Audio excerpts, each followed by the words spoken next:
Welcome back to the Saints Insider Studios. I'm Luke Johnson, filling in as host today, and I'm joined by columnist Rod Walker, my fellow beat writer Matthew Paris, and the inimitable Jeff Duncan. We are going to be getting into what we've seen so far through 5 days of Saints training camp. We're going to be a little bit quicker on the show today because we got to haul our butts over to practice shortly after this podcast. So, fellas, let's get into it. Day one of pads.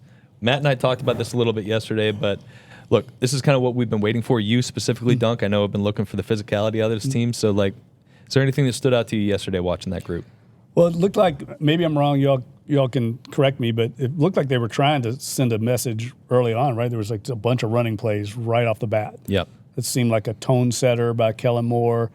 And, I've had some questions in my mind of like, okay, what's Kellen Moore's team's going to look like, right? He came out of Boise, kind of ran like a little bit of a spread attack there. I know he's had some good running games in the NFL, but I'm curious to see what his stamp is going to be on this team. And I think he was trying to send a message yesterday that they're not going to be a finesse team. They are going to run behind this offensive line. They didn't have a lot of success early on. I thought that might speak to the run defense that's been bolstered. And I know we're going to talk about some surprise along the way, but I think that's one area that I was encouraged by yesterday is maybe they have done some good work this offseason to improve that area that was a big weakness a year ago. Yeah, what do you think, Matt? Yeah, I mean, there definitely was an emphasis on the run game early. Like, you didn't really see the quarterbacks air it out. It's the offensive line. I really am interested in this approach of there really hasn't been a lot of shifting, moving parts. Like, Kellen Moore is giving his guys time to build that continuity, and it's a little bit different than maybe some past approaches, but I kind of like it. I like that these guys are getting time together. This is a brand new line in certain spots, even if the guys have been here, like Trevor Penning is getting used to left guard. Kelvin Banks had a really nice day in one-on-one individual reps. And so if this line is better, then I think it can go towards setting that tone that Jeff was talking about. Yeah, and something to point out, we saw a little bit more of it yesterday, but obviously last year under the Clint Kubiak offense, they were so zone heavy on their runs, and that's a change this year. There's a mix of some gap scheme runs. I saw a duo in there the other day. There's still a little bit of the zone in there, but it's just we see like a couple reps of it every practice. So it's going to look different this year. Rod, what about you? Anything stand out? For me, it's just good to just see some other competitions, I guess. I mean, basically we've been looking at quarterbacks and kind of talking about the receivers, but now we finally got a chance to see what some of these other positions could do, and that was pretty refreshing to me. So that was good to see. I know we're going to talk about some of those specifics, but that was good to see. And he talked about the offensive line. I mean, it's just kind of good to see those guys.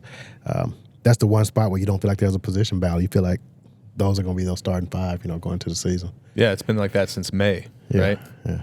Banks at the left tackle, Penning at left guard, McCoy at center, Ruiz at right guard, Fuaga at right tackle. Yeah. And I feel like that's what it's going to be in week one. There's been nothing that we've seen so far that would make me change my mind on that.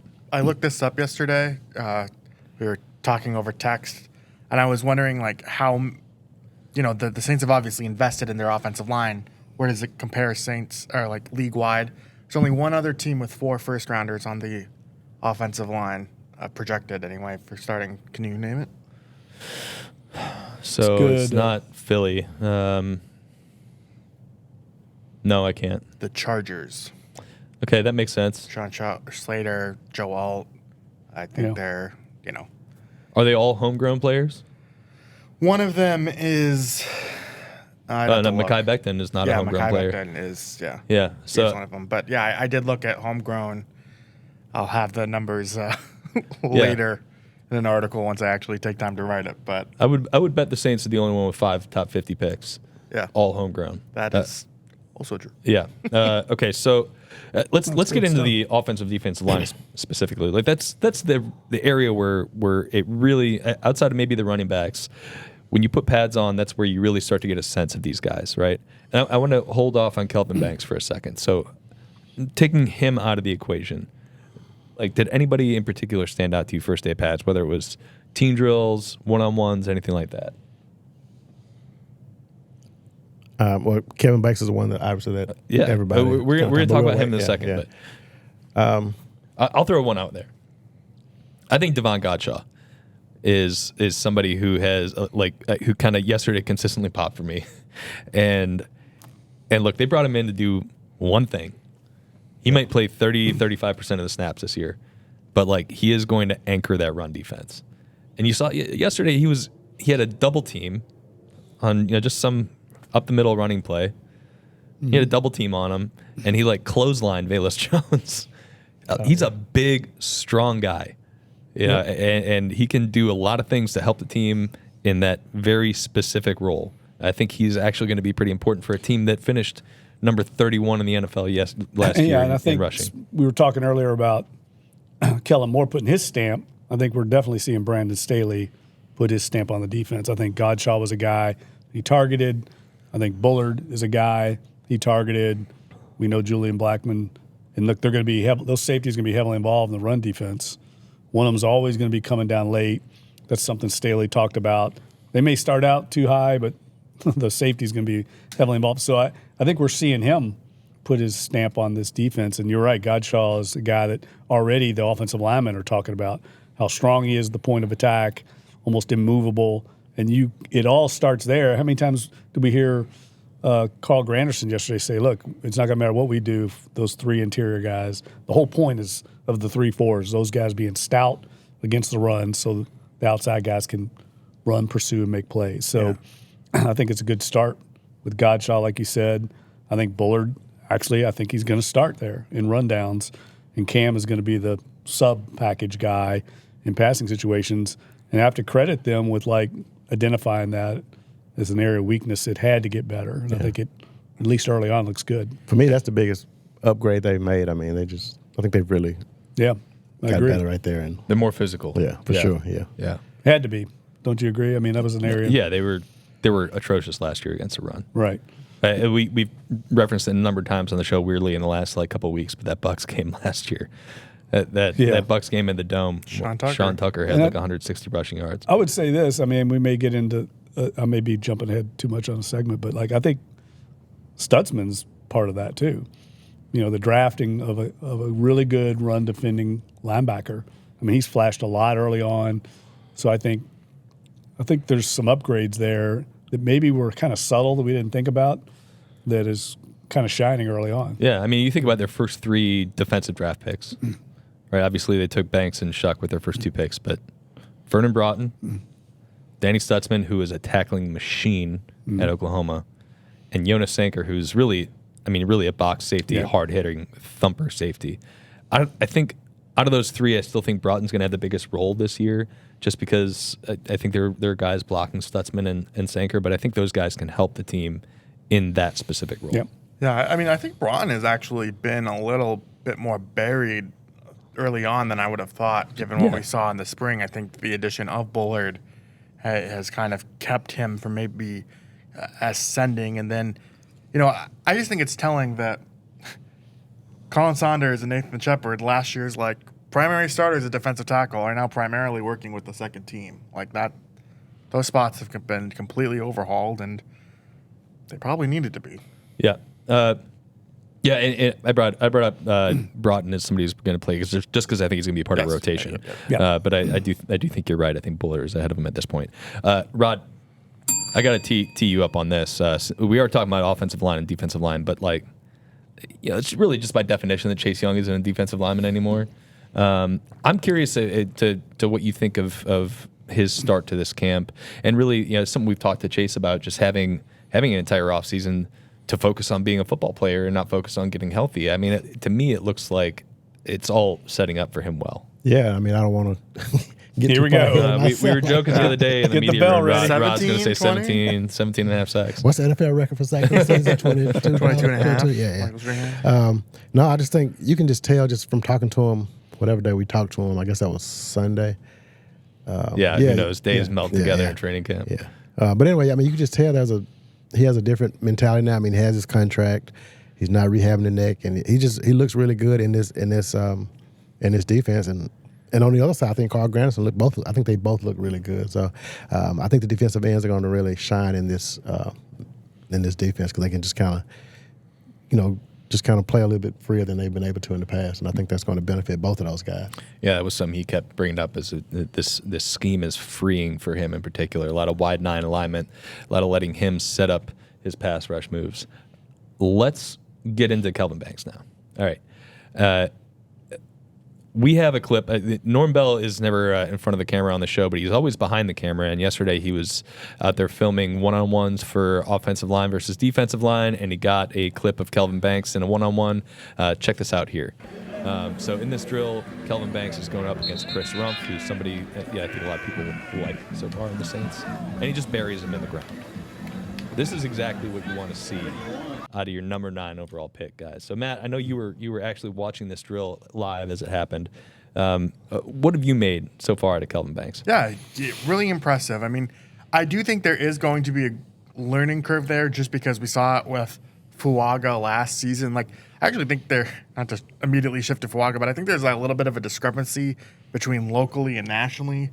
Fuaga, I think locally we thought he played better than most people thought, but the national and like some of the numbers that go with it are not maybe as encouraging as his play seemed to be at times. And I think you're maybe going to see that with Banks. But because the staff trusts Banks to be the left tackle, like I wonder if the staff kind of agrees maybe more with the national perception that Fuaga is better at the right side. But I think that also speaks volumes that they want to try Banks at left tackle, and I think he's delivering on their expectations so far. Like, I think it's been solid there. We'll see as camp goes on, but he's given me nothing to worry about so far. And I would say it's not surprising that Norm would have a video of an offensive lineman burying some guy. Him being a former offensive lineman, he probably wouldn't have the other side, the defensive lineman dominating the offensive line. But look, I'm not going to get carried away on one play, but that's what you want to see. You want to see the finish of a defensive lineman like that. That's the mentality I think they're trying to establish.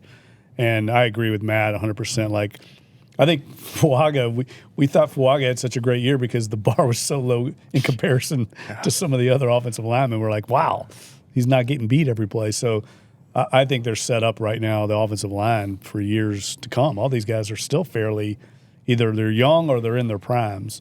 So this could be the strength of this offense for a while. And we saw what happened in Philly with a really strong offensive line. I think that gives whatever young quarterback wins this job at least a starting point of, security, and makes their job a lot easier. They don't have to drop back and pass every play if they can run the ball behind that line. Nice segue, Jeff. Let's talk about the quarterback, shall we? Oh, yeah. Look, we made it 15 minutes into this here program before we start chatting about the 3-man quarterback battle, if we want to call it that. I think it hasn't really played out to make me really feel it as a true 3-man battle, but let's talk about it. All right. Tyler Shuck got the reps of the first team yesterday. I think that was his second time getting reps of the ones. Spencer Rattler's gotten it a couple times. Jake Haener got it once. So, look, we've seen all of them operate with the first team. We've seen all of them have some good moments, have some bad moments. So through 5 days, how are you kind of handicapping this? Rod, I'll start off with you. What's your gut telling you after 5 days watching these guys? Well, I said this, I think after 3 days too. I think if the Saints play the game tomorrow, I think Spencer Rattler would be the starter. And after 5 days, I haven't changed my mind on that. I just think he's been a little bit more decisive, a little bit more accurate. Had a few, big splash plays. But on the flip side, he did have he has 2 interceptions now. 2, yeah. So, I mean, I don't know if any of these guys, you feel really good about going into the season right now, but I think you can survive with Spencer Rattler in a game. I don't know if Shuck has really gotten to that point yet, but it's still early and he has a chance to get better because I guess this time a year ago, I mean, we were kind of leaning towards Jake Haener over Rattler. So, I mean, early in camp, you see this stuff and you see guys, progress. So. Yeah.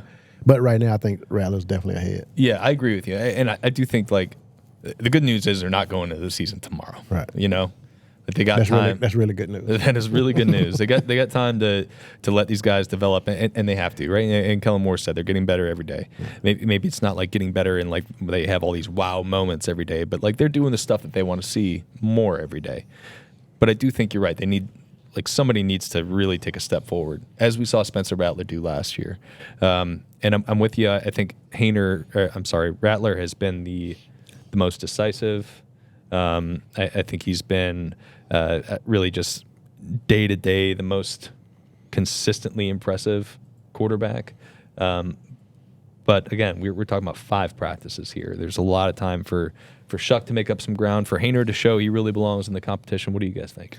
I feel like Rattler, yes, he's been decisive. Like I think he's been quote unquote the best quarterback.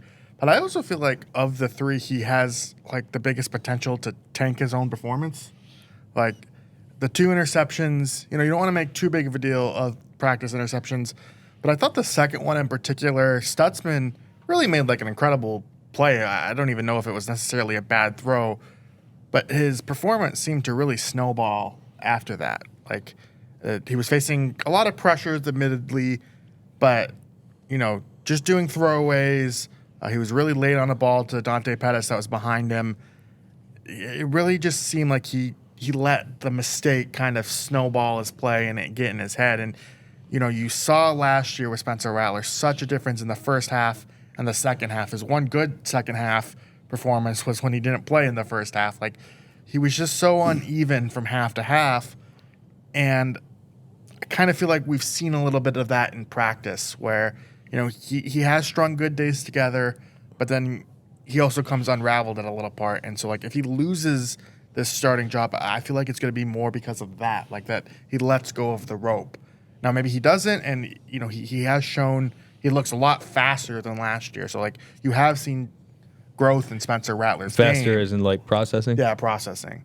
And so like I do think you've seen growth overall there. I just wonder if it like can he get out of his own way a little bit, and if he doesn't win the starting job, I kind of think that's going to be the reason why. And part of it, I think, also is he's taking a few more chances downfield than Shuck is. Absolutely. Yeah, so like he's going to run into harm's way a few times, but I agree with you. I think he's been way more decisive, and I think that's to be expected. Shuck right now is classic rookie. He's not seeing things right. He's kind of seeing ghosts, like Sam Darnold said, and he's being indecisive, and that's going to come. In my opinion, this all comes down to how quick Shuck develops. When that happens, I think he's going to be the starter. It may not be week 1. I think Spencer Rattler will be fine to start with, but I think Tyler Shuck, eventually they believe the light will come on, and he will have more upside. That's why they drafted him. But it might not be week 1. Yep. So it may be on the Drake May, timeline. But I think that's what we're waiting on here. And right now, it's definitely not there. I want to open this up to the floor. Luke, you can chime in because I wasn't here for Haener's rookie year, but I was thinking back to Rattler's rookie year. And was it the same? Was it even like the first few days of camp? I feel like by this point last year, Rattler had started to kind of turn a corner in the way that Shuck hasn't. Like, do you think Shuck is about the same as the other two quarterbacks on this roster as their rookie year, or do you think he's a little bit slower? I think I don't remember it that way. I thought Haener beat out Rattler for the backup. Yeah, he did. He did, but Rattler really started made it turning it really on, a though. competition throughout camp, and once we got to California, he started to really improve. So I may be off base on this. This is a theory that I came up with in the moment, but I feel like there's a little bit more on the quarterback's plate this year in this offense. And there was a lot of Clint Kubiak's scheme was, it was a lot of do the same thing but make it look a little different. And they were cutting the field in half for the quarterbacks. They were doing a lot of play action, a lot of bootlegs. Whereas this offense has been very pocket centric for the quarterback. Not a lot of designed movement for the quarterback where you're going to maybe create some easier reads, easier throws. And I think it's asking a lot for a rookie to come in and just process everything when it's moving so fast. When you got really a defense that, while it's vanilla early in the stages, they are, like Justin Reed said, we're trying to make things hard on them. So I'm still expecting Shuck to show some growth as this goes on, but he has to your point, it has looked he has looked like a rookie out there. He's late on stuff. He's not trusting to say that he had 2 straight 7-on-7 reps yesterday where he didn't throw the ball. some of that you want to encourage the scramble and the second window plays and everything like that. But like, you know, you want to see your quarterback make a throw when there's no pass rush. But I think like, you know, we have to have context there too, right? Like, and I know we do, but like, you know, look how bad Caleb Williams struggled a year ago. Look how bad Bryce Young did For sure. 2 years ago. You know, even Jaden Daniels. Go back and watch the opener against the Bucks. It was pretty bad. Like it's to be expected. So like exactly. I think like, you know, we're all in a rush to judgment here. And what was the quote DA? What was the line he had a year ago? Like it needs to be a little more time in the oven. Like it needs to bake a little more. Yeah. I think that's what we're gonna have to deal with on Tyler Shuck. He's going to take a little time, and I think they have the long haul in mind with him, and whenever that comes around, I think is, but we're in a 24/7 coverage. Everybody's, you know, in a microwave society trying to get results right now, and I think the best approach to this staff, and I think they know that, is let's just let this thing marinate and see how it plays out. I can still remember, if you want to ring the bell, back in the Peyton days, the early camp, at this time in 2006, Marcus Colston looked like he was going to get cut. He was terrible. He was absolutely awful. And then somewhere along the line, about the second, third week of camp, the light bulb came on, and he became so good, they traded Dante Stallworth away. He was a first-round draft pick a year or so earlier. It can happen with these rookies. You know, the light bulb can come on, especially at quarterback, where what did Tolzien tell us? I mean, this is basically like lap 2 for these quarterbacks in the system, which is really unusual. At this time in the Peyton offense, they would have been through at least 3 installation rounds. But they're taking their time a little more. And I think it's actually an interesting approach, the way they're introducing it. He said we kind of start off with just the concepts. So these quarterbacks haven't been through the offense as many times as some of the other systems I think at least they've been in. And I think that's something to take into account is it's going to take a little, you know, reps. It's going to take more reps. Well, absolutely. I just think, look, we are still going to be doing the day-to-day stuff. And I think for people hoping to see Tyler Shuck just step in and take the job, like I don't think that's realistic. No. Right? We're going to see him go through the struggles that he's going through right now. It's just a matter of can he actually get past them, which we haven't seen yet. Yeah, I was just going to say, answer Matt's question. I mean, to be fair to Shuck, he's had to go against, you know, first-team defense a lot of times. Jake Haener and Spencer Rattler never really had to do that in their rookie season. They were like always, you know, they would just back up. So that I think you know that makes a little difference. And in Haener's case specifically, I think he's always been a really good practice player. Yeah. The tough thing with him is you just like even in preseason games we haven't seen it the same way we've seen it in practice. I would say this too, and I don't know this for sure. You all may know better than me, but you know, one thing I would say is Shuck ever been through a real competition like this? He probably did at Oregon when he came in and Justin Herbert was there, but I guarantee he basically was the man at Texas Tech. And I know last year when he came into Louisville, he was handpicked to be the quarterback. So he hasn't really gone through this kind of competition. I think the other guys might have a little bit of advantage in that area, Rattler and certainly Haener, because I know he's had to compete every time. But it feels like Shuck came into Texas Tech and for certainly going to be the starter, and at Louisville. So this may be a little bit of a new thing for him to have to deal with. And these other guys, one thing I'd say about Spencer Rattler, man, that guy's wired to compete. You can tell. Yeah, he is. He's got a focus to him, and I think he came into this thing with the right mindset, and it's paying off for him. Yeah, I will say to Shuck, he said it in the locker room, like back in the OTAs, that he had been through competitions before, that he was geared up because at every stop he's had a competition. You know, sometimes people are like not a reliable narrator on their own story. Competition in name only. Yeah. But he said he's been through it, and I just want to put that out there. Yeah, I just think he got beat out. I think he got beat out by Justin Herbert, he left Oregon. Well, like even at Texas Tech and maybe even Louisville, he technically had to earn it. I don't know. Yeah, but I mean, there's no way he was the starter at Louisville. Just like Miller Moss is there now. He's not. These NIL guys come in. Right. They're the guy. But I know what you're saying. I just feel like, this might be a little different for him. And he's also Jake Haener did say this the other day to me. I thought it was interesting. He said, way more pressure on Tyler right now than me or Spencer. And that's true. Like, everyone's looking at him. He goes, when I came in, I could throw a pass in practice because we had Derek Carr. He goes, no one cared if I threw a pick. He goes, everyone's watching this guy. So he goes, he's under a lot more pressure than we are. And I think it's kind of showing a little bit. Yeah, like 2 thoughts related to that. One, when it looks good for Tyler Shuck, It looks great. It has like the best touch, the best feel on the roster. Like that pass to Juwan Johnson he had, I think 3 practices ago now was, I think, the single most impressive throw that any of these guys have made. And then I know your point about the microwave and you can't expect instant results, but the Saints are in a situation where they kind of need Shuck to have as much time as possible to actually evaluate whether he can be their guy. Because let's say Rattler goes 0-3, they make the quarterback change, and then you only have 14 games. 14 is still a lot, but let's say it's 6 weeks or whatever. Like, you need time to evaluate Shuck because if things go south, you're going to be in the quarterback market again next year. So Yeah, I agree with that. like, you need as much time as possible to evaluate him. And is it unfair for Shuck? Yes, but that's also just the way the NFL works. But that goes to your point of like trying to make it a 3-man race because it's taking more reps away from the evaluation process with these supposedly top 2 guys. Yeah, that's that, and I think that's something we may see shift out in California potentially. Sure. If Haener doesn't like really turn it on. Okay. Just one quick, sorry, on Haener.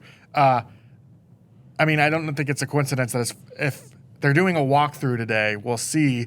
But this, in theory, would be his first team reps today, but it's a walkthrough only. And then his last first team reps were also a vet day for a handful of guys. So they're taking him seriously, but also they aren't giving him a full deck of cards to evaluate. I think he's got like half the attempts that Rattler and Shuck have through 5 days of 5 practices of training camp. All right, real quick, guys. Today makes a week, right? And they're going to be doing a light practice today, just a walkthrough session, but we're basically essentially through a week of training camp. So, like, is there anybody who's really standing out to you through 1 week? Any concerns that are even more pressing now after seeing a week of training camp practices? Rod, we'll start with you.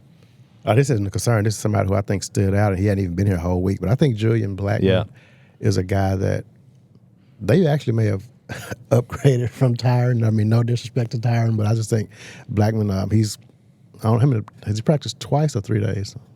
He's practiced 3 days. He's been with the ones, I think. The last 2 days, yeah. So I just think, he's had, he had the interception in the indoor facility of Jake Haener, just a really athletic play. And I just think he's a guy and even just talking to him yesterday, I was just impressed by his mindset and everything. I just think he's going to be a really good player at safety. So I know the loss of Tyron was kind of a surprise, but I think they filled that hole up pretty quickly. I'm with you on that. I think he's going to be awesome. Matt?